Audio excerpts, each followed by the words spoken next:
Hey, everybody. Mark and I have over 20 years of experience as therapists and as addicts in long term successful recovery.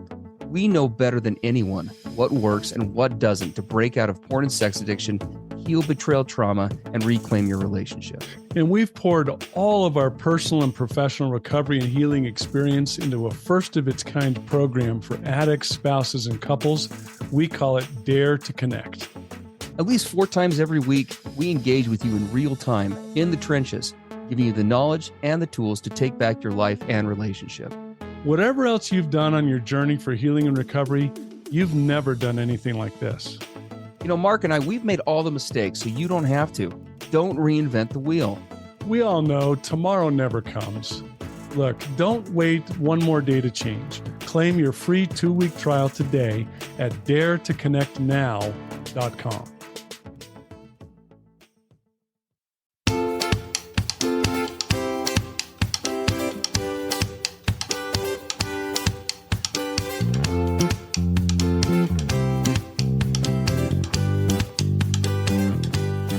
Hey everybody, I'm Steve Moore.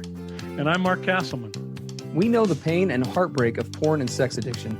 And we know the triumph of breaking completely free. Every day, we help our clients find hope and healing. Join us in the fight to take back your life, your marriage, and be stronger than ever. This is the PBSE Squared podcast.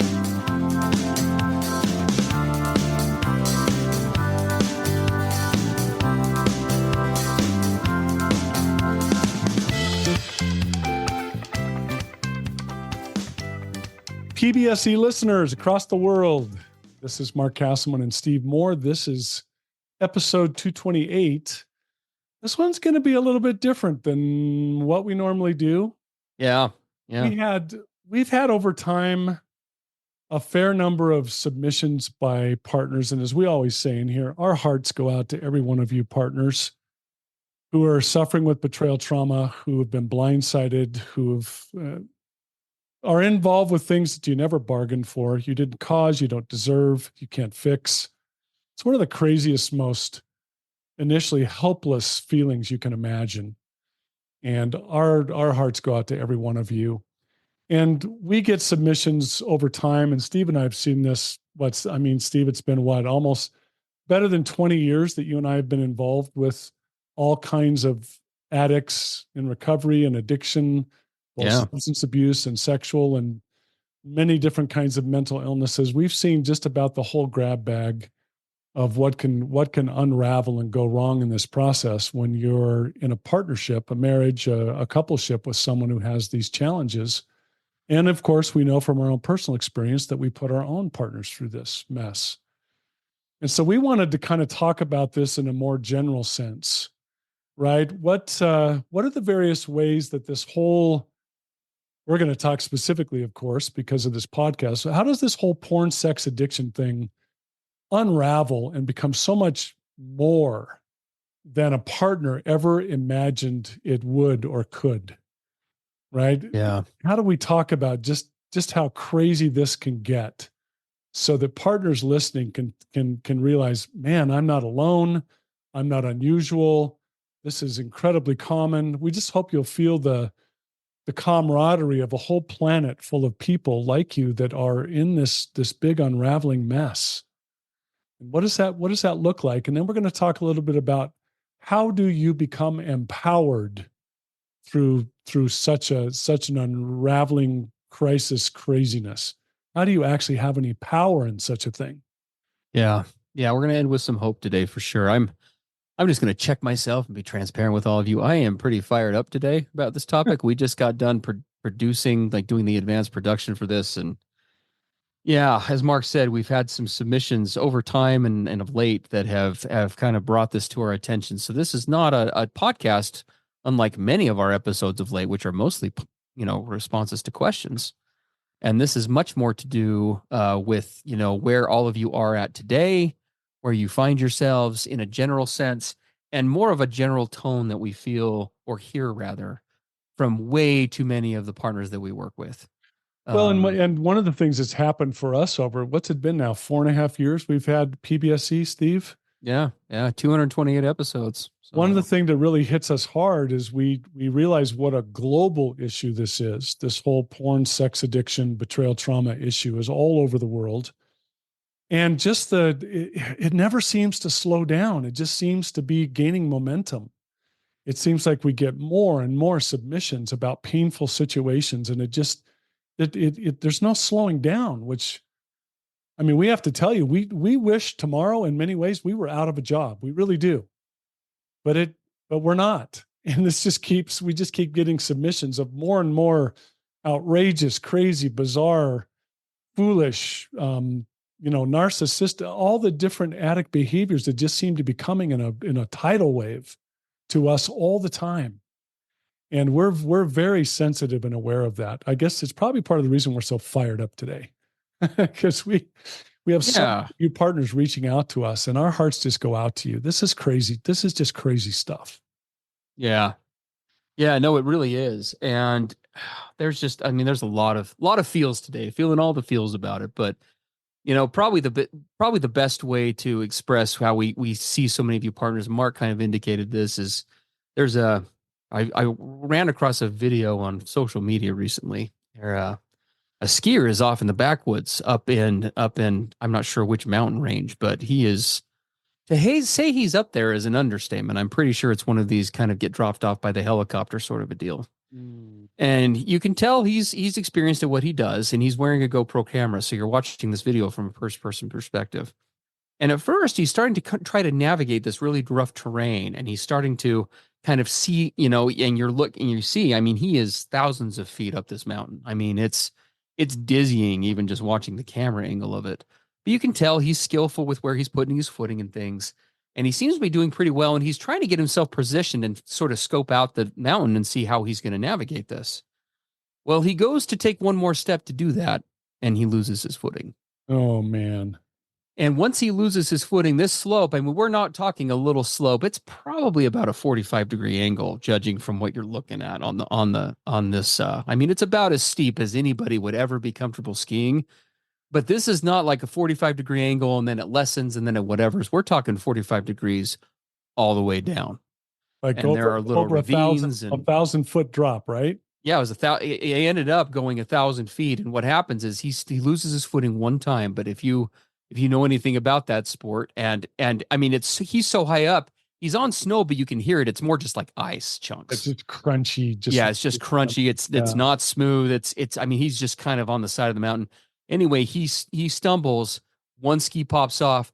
The second one pops off, and he starts to panic. And you can tell this guy knows what he's doing, but he is yelling and screaming into the camera.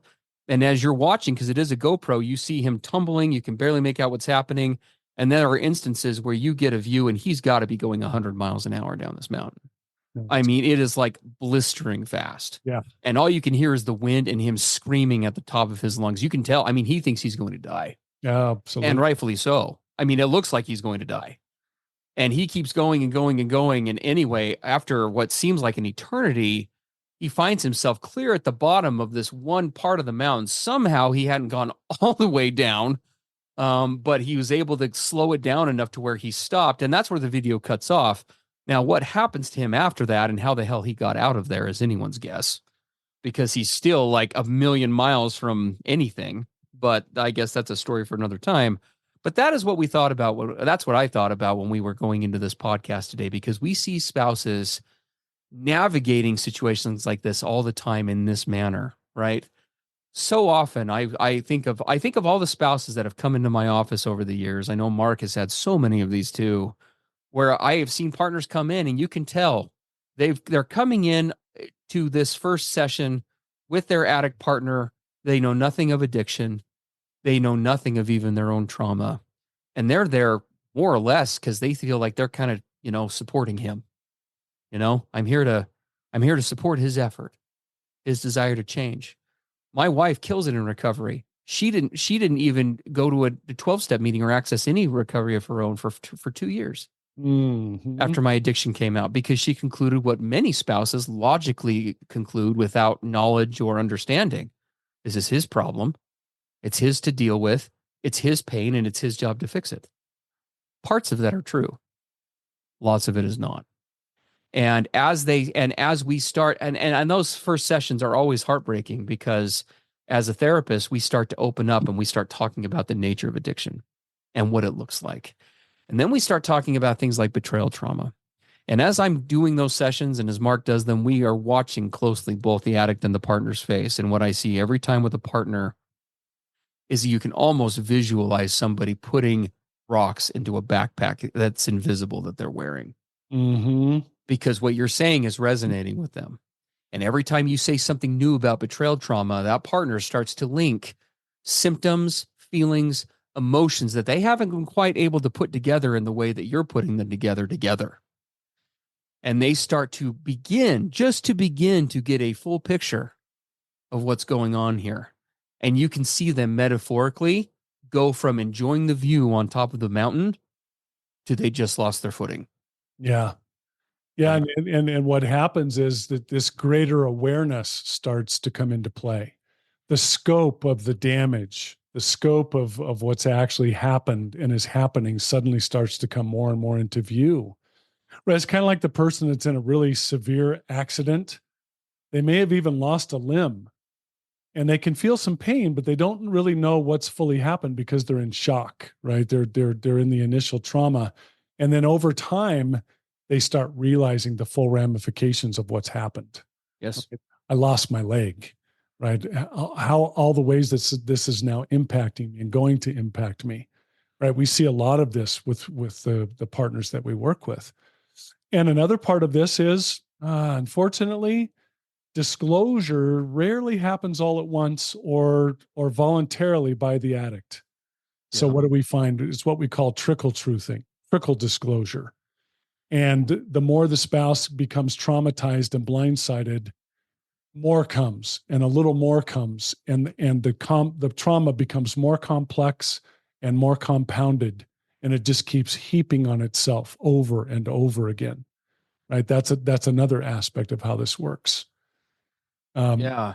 We Well, even had, I was going oh to yeah, say, go ahead, man. we even had a couple of submissions here recently, Steve, where partners had kind of talked about some things that really get into this area of possible legal consequences. Absolutely. Could result in incarceration. It could result in horrible economic collapse, loss of employment, social nightmares, where if it comes out, the community, the church, the neighborhood, the family, the friends, right? It's all shot to hell.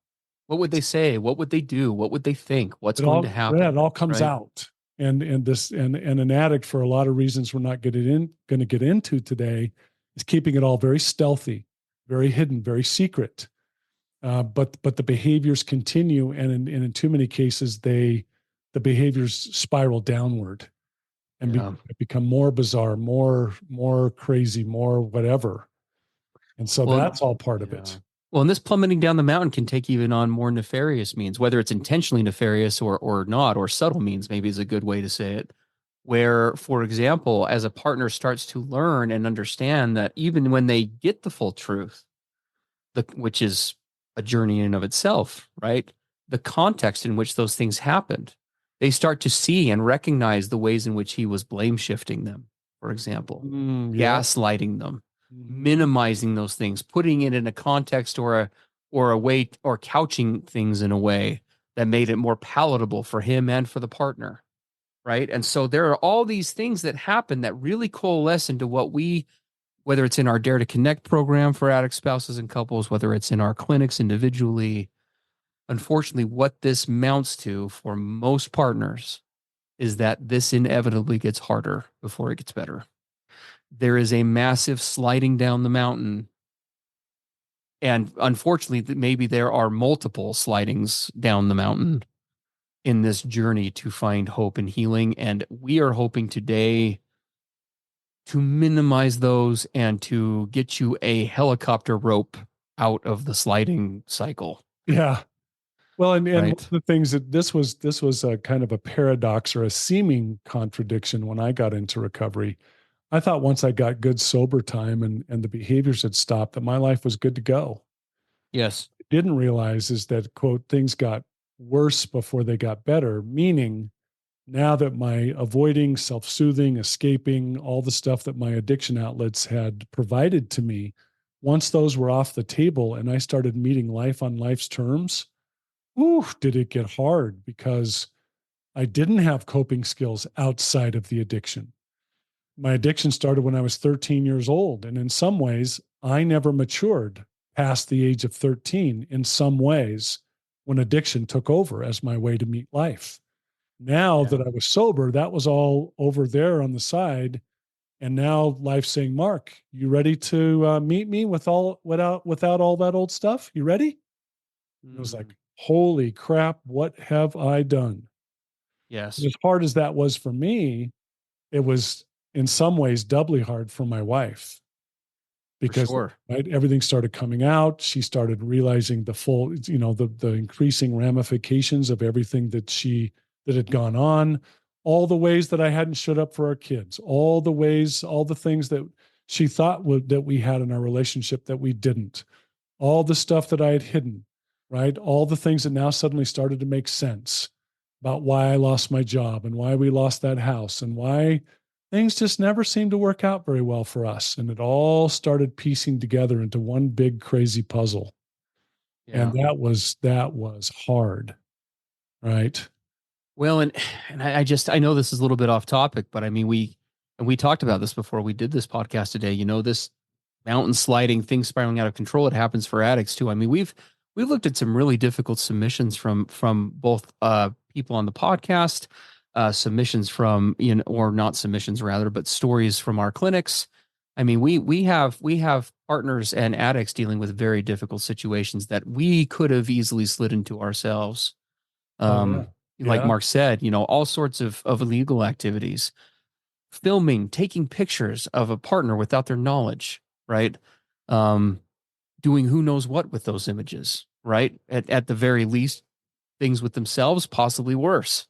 I mean, the level of betrayal that starts to happen, that slippery slope for not just the partner in betrayal, but for the addict, it's scary to connect with. Even after years of sobriety on Mark and I's part, how easy it is to look at that and say that could have straight up been us, right? That could have totally been me. Yeah, I mean, stuff starts to come out. The work trips that he took and what happened on those work trips, which were far different than what he told me was happening, Yeah. or what was going on with, a mutual friend that we had, or I mean, the list is endless on the submissions that we've gotten over the last couple of months.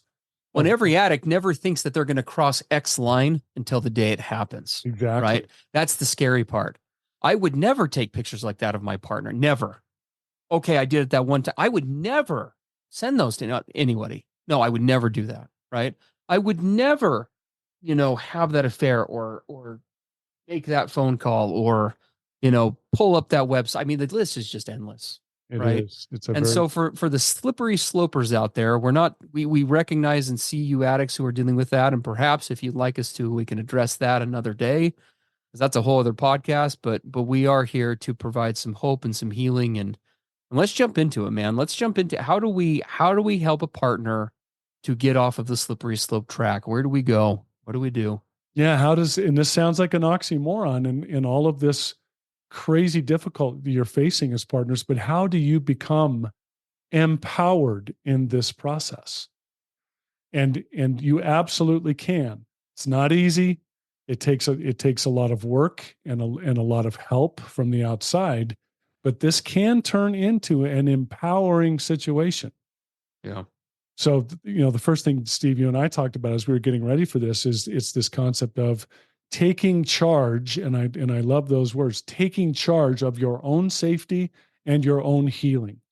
Mhm. And you said something powerful, and I know this. I know that this could sound cruel to the addicts, and we're not trying to be dismissive of you guys listening, but one of the things that we have to tell partners in all sincerity and from so much experience is stop waiting for him. Yeah. And my wife got to the place where she had to tell me, Mark, I just can't wait for you anymore. I can't be your caretaker any longer, your rescuer.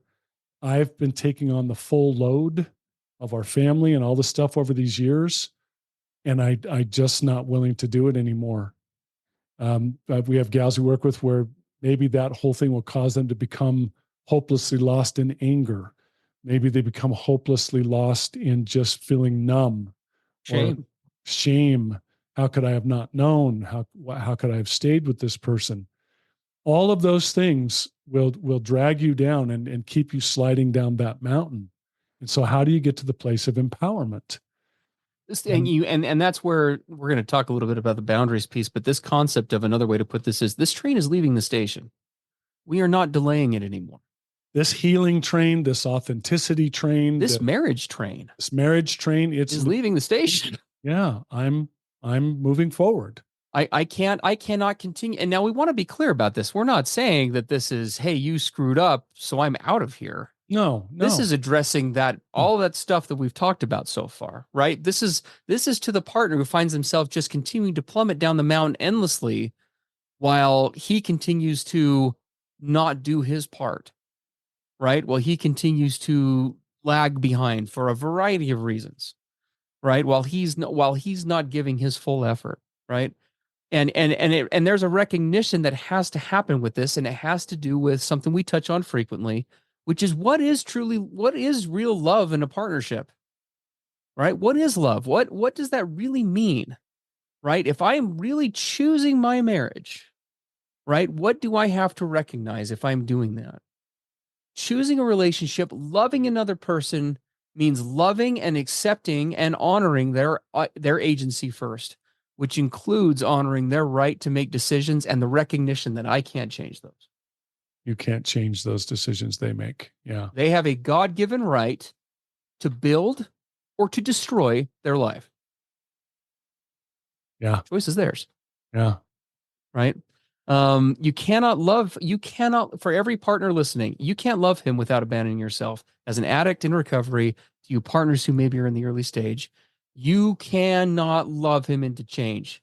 My wife did it better than any woman I have ever met. Except maybe Mark's wife. Yeah, except maybe I don't know. They're close. She tried everything, and I can tell you firsthand, there is nothing at the bottom of that well. There is not a piece of lingerie, a breast enhancement job, a activity, a change in attitude, a shift in thinking, giving him a pass. There is nothing. There is no silver bullet to magically getting him into this place. Loving him means recognizing he has got to pick up the sword and fight the battle. Yeah. And what my wife and Brittany have in essence said, they sacrificed themselves for years, even decades. Far too long. And in the process, they sacrificed for us and abandoned themselves along the way. And almost lost themselves in the process. Almost lost themselves, yeah. So we both sacrifice in a partnership, but if we have to sacrifice and basically give little pieces of ourselves away till there's nearly nothing left, that's not a healthy relationship. The cost is too high. Too high, yeah. The cost is too high. So what does that mean? What does it mean to really choose a marriage, right? One thing that we always go to, and Mark and I did not come up with this, but the airline mask analogy. Many of you are probably familiar with this, right? Every time you get on a plane, at least in the States, I can't speak for other places. Every time you get on a plane, they always give you the little snazzy presentation of stuff, right? And one of them always talks about how those oxygen masks, they drop out of the ceiling in case the cabin pressure goes away or drops or whatever. And they always say the same thing. Put the mask on either children or people incapacitated next to you when? After you put it on yourself. After you have your own mask secured. Yes. Only then. Only then. Now, that may seem scary to somebody traveling with a vulnerable adult or with a child or whatever the case is. So why? Why do that? Because that sounds like kind of a jerk move. Put it on myself and then forget everybody else. So the answer is simple. If you pass out, who's putting on the masks? Nobody. If you pass out, no one's coming. No one's showing up. You have to put your own mask on first. Now, I love that you just described that kind of situation. How awkward, how uncomfortable, how almost unintuitive does it seem to put my mask on first? How many partners do we work with when we start to talk about what it means for them to become empowered in this relationship? And we say, this means that you will not always agree with your partner, and maybe in the beginning not agree a lot. It means not being comfortable. It means there is not an absence of confrontation. There is Correct. an avoidance of pain. Putting on your own mask means all those things and many more things that we're not accustomed to, and frankly we try to avoid, Yes. understandably. This is not comfortable. This is painful. This is more direct than I've ever dared to be. Finding this voice, I don't know, right? And so we want to retreat back to what we see as, quote, safety, but the safety of abandoning ourselves and continuing to give pieces of ourselves away and become less and less authentic as time passes. Yeah. Most of you know I'm a big analogy guy. If you haven't figured that out, yeah, you soon will. I mean, I think of another kind of thought. Let's picture like you and your spouse are in the river, right? And there are two life vests laying there. If you don't put your life vest on, what we see too often with too many addicts, and this is just the reality at different times, what does that resistance look like in my metaphor? They panic, they feel uncomfortable, they aren't doing the work. So what do? They do what a drowning victim does when they don't have their own life vest on. They grab the nearest thing possible, which is usually their spouse, and they will shove them under to stay afloat. Yeah, it's true. That is a pretty graphic visual, but that is the truth. Yeah. And they don't do it. And I think it's an apt analogy because they don't do it from a place of, oh, I want to drown my wife. No, Why do they do it? They're trying to survive. that's desperation. It's not. It's desperation. That's what it is. Yeah. But it doesn't change the outcome. Yeah. As a partner, you have to make the choice to wear your life vest, or your partner, you are at serious risk of your partner shoving you under in the process of trying to survive. Yeah. And putting on that life vest, what is one of the biggest parts of that, Steve, that you and I talk? In fact, we're currently in our Dare to Connect program, about to spend probably a couple of months on this super critical issue, which is called boundaries. All of you partners listening, putting on your life vests first, or your oxygen mask first, has a lot to do with boundaries. Absolutely. How do you set boundaries so that you can begin to take care of your own safety, so that your needs can be met? Boundaries are not to change another's behavior. Boundaries are to put a fence up that keeps you safe. Hey, friggin' men. It's such a misunderstood part of boundaries. So are you setting boundaries, for example, that are reflective of his level of investment in recovery and healing? Right? Or have you found that boundaries just become another way to try to make him change, another way for you to take full charge and bear the full brunt? So now you're coming up with all sorts of boundaries, right? Watching his phone, supervising how he goes onto the computer. He can't go to the store, right? He's not allowed to go to the beach, right? All the ways that you suddenly now become accountable and responsible for all the stuff that he can or can't do.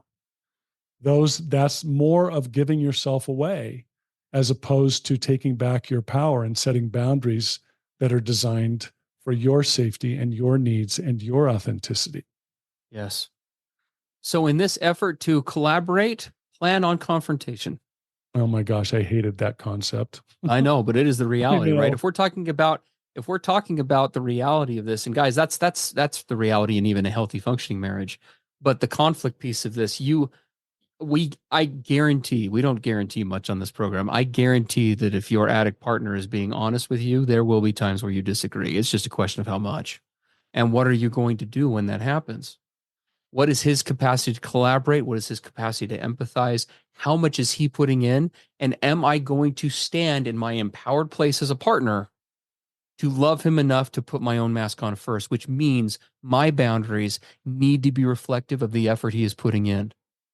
Now, this is important to talk about because a lot of addicts, if I was listening to this podcast back in the day, I would have been like, oh, I see, Steve. So it's an eye for an eye thing. We're doing Law of Moses now, huh? I screwed her over, so she screws me back. No, it's not what we're talking about here. What we're talking about is a partner putting in a reflective amount of effort in this process reciprocating what the addict is doing does a couple of things that is loving for the relationship. The first is it allows her to be in a place where she may be able to connect with you when you're ready to do your work. Mark and I have both worked in treatment centers over the years. Mark used to be a partial owner in a chemical addiction treatment facility. And every guy who's ever worked in one of those facilities will tell you the same thing. This is the story that we used to see time and time again. We would get guys who would come into our treatment centers, the ones that I would work in, the one that Mark owned, and what would happen? They would get some of the best treatment money could buy, but what were they doing? They were half-assing it. They were resisting the process. So what happens? Money, time, insurance resources specifically, all the money and all the funds and everything that goes into treating that person, they go into that person, and what happens? They're squandered. And then what happens? That addict finally hits rock bottom 6 months later, a year later, whatever the case is. He shows up desperate and wants help. And what happens? No one's there. The insurance company spent all the money and the family is done. Yeah, exhausted. We're out. Yeah. We're out. We're sorry you want to get serious now. We're done. You burned every bridge with us. And why did that happen? In part, it happened because those families did not have the boundaries we are talking about. That's why. And that is why when we tell partners, keeping the eye on the long term here, you can't afford to drown with him if he's drowning. Because if you do, when he comes up for air, you may not. And you may be gone. Yeah. Now that's the truth. And now that doesn't mean that there aren't many places for collaboration as a couple. Of course. While he's working his recovery and she's working her healing, lots of opportunities for collaboration happen. And we talk about those in Dare to Connect all the time. And as far as he's willing to go, we encourage partners and we empower that. And that's what we're going to talk about next is you reflecting that level of investment. Yeah, absolutely. Right? Yep. If he's all systems go, let's go. Right? That's the time to push. That's the time to make the charge. But again, loving the relationship enough, that's why it means siphoning off that. Now, to an addict, how does that feel? You're abandoning me. That's how it felt to me. Yeah, me too. How the hell dare you? You are abandoning me. You're not loving me. Exactly what your partner's doing. Because they're loving themselves enough and the relationship enough to give it a chance. Because the partners who are smart in this process recognize that they keep going down that road. Those are the partners that one day wake up and they're just gone the next day. Yeah. We've had it happen. I know. They realize they're an empty well. It just was all drained away. They don't even know why they're leaving. They just leave because they can't give one more thing. Yeah. And then all of a sudden what happens? He wakes up and, okay, I'm ready to change. Too late for the marriage. Yeah. So, but having said all that, I know, right? You're all going to need to watch some Care Bears after this, everybody. So get geared up. We do want you to know that there is tremendous hope in all of that reality. For sure. You're listening to two guys who have been where we're describing. I mean, we both resisted recovery for a long time. Oh my gosh. Years and years and years back. We got into recovery and we were really impressive, making it look like we were really in, but we weren't. And then we got out of it. And then we were flashing the pan and then we went back. And it was an up and down ride that went to some really low, dark places for both us and our spouses. Yep.